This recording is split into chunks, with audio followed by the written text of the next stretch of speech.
Today, I'm talking about the autistic experience of feeling left behind in life. And so I will be talking about my experience as somebody with lower support needs, but I hope it gives a sense really of how difficult things can be for autistic people. First up, education. So I left school at 16 and for some reason that I can't remember because I do have a dreadful memory, I started college a year later than my peers and it meant that I was the oldest in my class. So it was at art school, but I just really struggled, and it was mainly because I was having issues at home. I just didn't get along with my dad and his girlfriend, so it meant that I had to leave college halfway through my course and go and find work because I had to support myself. I had to go and find somewhere else to live. So college just wasn't an option for me at that stage. And I found it really overwhelming that the prospect of looking into perhaps financial supports through, I don't know, government grants or loans or whatever. And it was just easier for me to think about going into work, really. I just found all of that kind of bureaucracy really just too confusing, too overwhelming. However, through the years, I always felt like I was missing out. Invariably, I'd meet other artists in my life, maybe through work or through other friends, and I just felt really inferior to them because I didn't have an arts education behind me.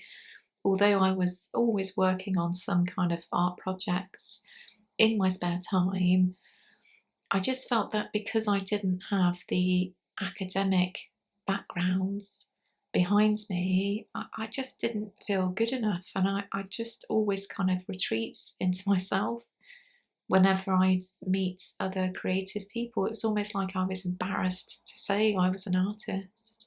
So, because of this inferiority complex, I would often apply to art courses, mainly HND or degree courses, and would always be accepted. But I just have like a crisis in confidence and just wouldn't accept the placement really. And it was for a number of reasons.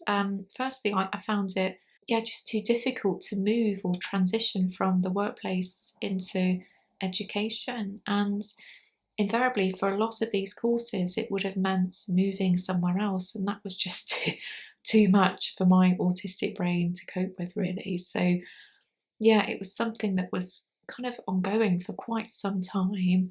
And it wasn't until my mid 30s that I applied for a part-time multimedia course, and finally it kind of all slotted into place really. So I was able to do this course part-time while working, and I eventually got my degree in visual communication. But of course I entered the art school scene way later than average, so I felt like I'd just missed out on so much because a lot of art students are able to find work through networking as young students, but I just felt that I wasn't able to kind of do this in the same way. I felt like I was, I don't know, not too old, but just too different, I guess. Which obviously now I know I'm autistic, probably played a huge factor in this, but yeah, it was just really difficult a process. And although I felt almost a sense of relief in getting my art degree, I couldn't help feel really dissatisfied at the same time that this hadn't happened years ago. And I just would really feel bad about all of the opportunities that I'd perhaps had missed out on. And probably there wouldn't have been these opportunities that I've built up in my head. But yeah, I couldn't help but feel like a failure. Next up, employment. And I've just really struggled in employment throughout my whole life, really. I've never been able to settle anywhere. I've never felt a sense of belonging in anything I've done. apart from working as a freelance artist, but in terms of going out into the workplace, yeah, I just would jump from job to job. And of course, in doing this, it's meant that I've rarely been promoted. I've rarely had opportunities perhaps to make more money. So while I was busy flitting from job to job, I've seen people that I've known really progress in their careers. So they may well have been promoted a few times, sometimes. They've been able to make more money and as a result have all of this social capital that many autistic people can only dream of, really. So it's been really frustrating and I've felt really held back as a result of this.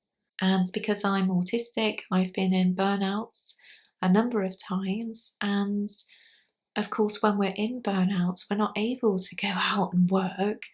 It's the last thing that we're able to do. So we're not able to earn money. So, of course, that can leave us in real financial difficulty.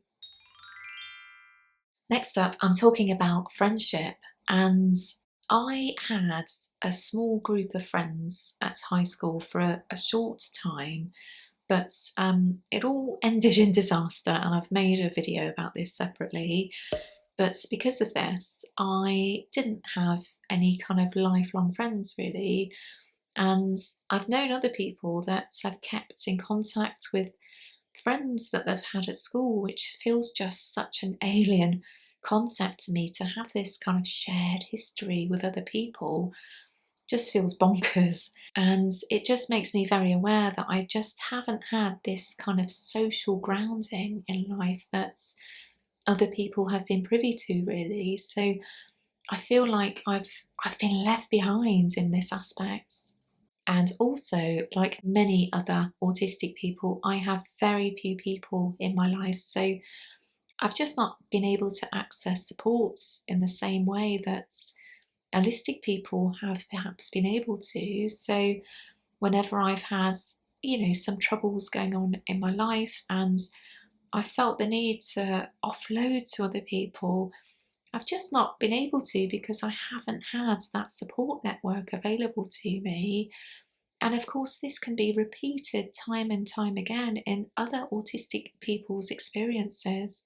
And also, because I've had fewer friendships in my life or fewer long term friendships, it's meant that I just haven't had the opportunities to kind of go out and do stuff that people are able to, really.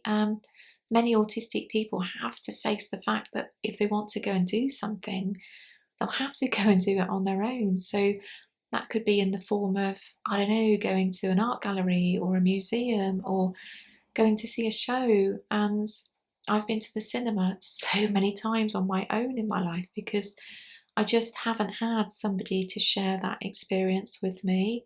And also with holidays as well, I just haven't had the same opportunities in my life to travel as allistic people. Next up is driving, and gosh, this has been so tricky for me. I started learning to drive, I think, in my early 20s, but I could not get the hang of it, and I was way too nervous a driver to even think about driving at that stage. And of course, it seemed like everybody I knew who was around my age was able to drive in their 20s, so it was so frustrating because even if I wanted to apply for a job, I'd always have to make sure that I was able to get there through public transport. So it meant that I just wasn't able to apply for some of the jobs that I was quite interested in. So it was deeply frustrating for me. So I decided to learn to drive again in my early 30s, I think.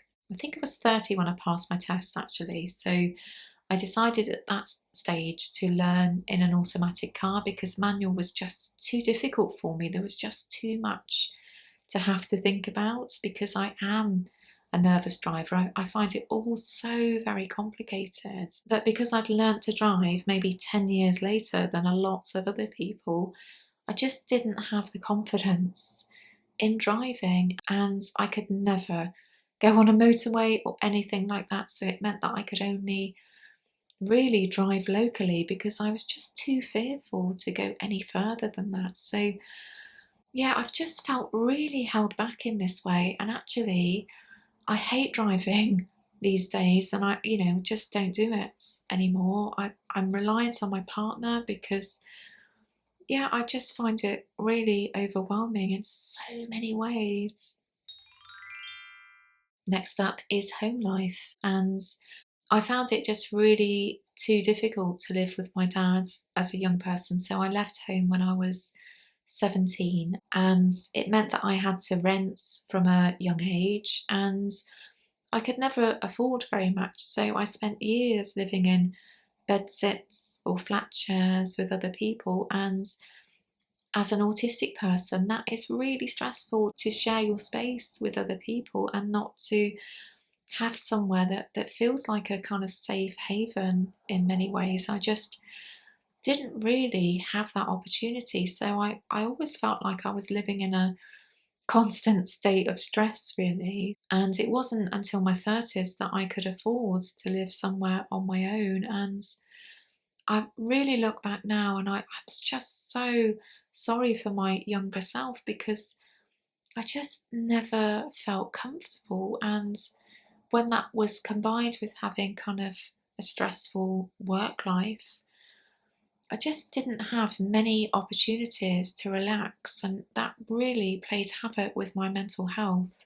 And because I was renting from a young age, I just was never able to save up and afford to have a deposit for a flat or anything like that. And also, I've been single for most of my adult life. I've been together with my partner now for a good few years, but until I met Ian, I was single for quite a lot of my life. And because of this, I'd look at other people I know partner up, and they'd be able to either rent or buy quite nice places, but I just just didn't have that available to me. And I used to think, what on earth is wrong with me?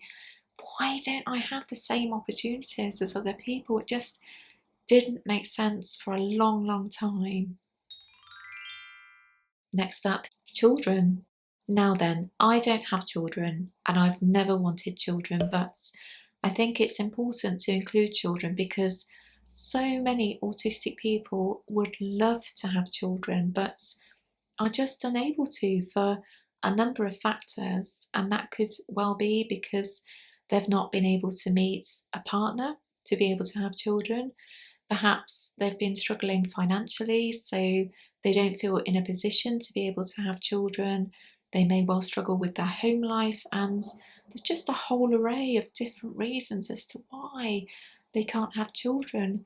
Perhaps they struggle looking after themselves, so it's too much of a reach to have to look after children as well. And it can be way too difficult to concept for a huge number of autistic people. So I just felt it was important to include that in this video. And lastly, chronic illness. And chronic illness can be a huge factor in a huge number of autistic people's lives, and certainly my own.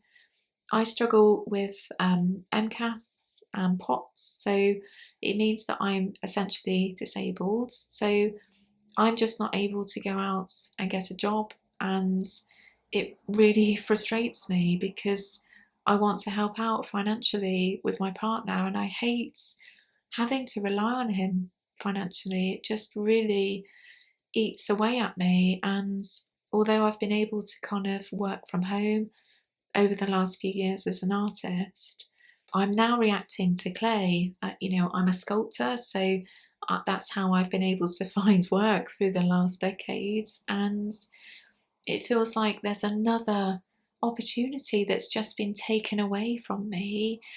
And also because I've been in perimenopause over the last few years, I feel like because of the hormonal shift, it's meant that my autism traits have really ramped up actually. And to the point where it's kind of shifted my support needs actually, and I'm far more reliant on my partner. So in many ways, it feels like he's also a carer, because there's just stuff that I can't do anymore. I feel much more disabled in many ways, and that in itself feels really restricting, and it means that I just can't do the stuff that neurotypical people can do.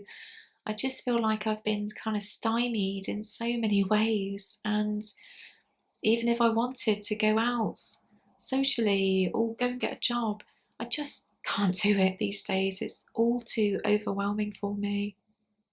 So it feels good to get all of that off my chest, and I would love to know if you can relate to any of the points that I've raised today, or if there's any other areas in life that I haven't mentioned that you feel like you've been left behind, because I'm sure there are.